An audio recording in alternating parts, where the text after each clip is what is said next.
all these casual state killings of people of color. That's not normal. It's dystopian.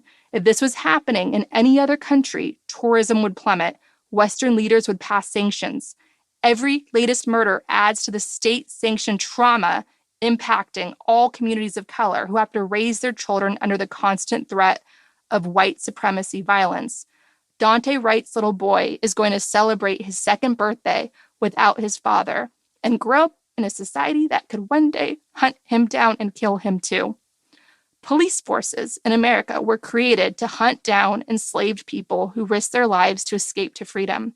America's long history of genocide of Black people and Native Americans, hunting and killing people of color, has been so normalized it keeps happening, and this long, hateful legacy tried to violently overturn our democracy on January 6th and is acting like it's entitled to get away with it. What's worse is that the climate crisis is going to impact these communities of color the hardest, compacting this trauma, letting rising sea levels threaten and eventually flood the homes. And what's going to happen is we're going to neglect the countless climate refugees because they're people of color. And that's going to be a story we're going to be forced to live with every day, just like this dystopian state murders of Black men and women. None of this is normal. People of color brought Democrats to power with the clear understanding their lives would be protected, that their children's lives would one day be spared this trauma.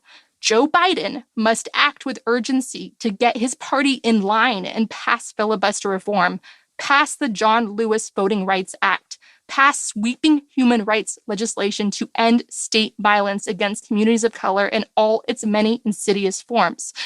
Biden and Democrats must act with everyday urgency with the little time they have left, because by the time the 2022 election is over, it will be too late. White supremacy has already laid the groundwork to steal the 2022 election from you. And once they do, we may never get our democracy back.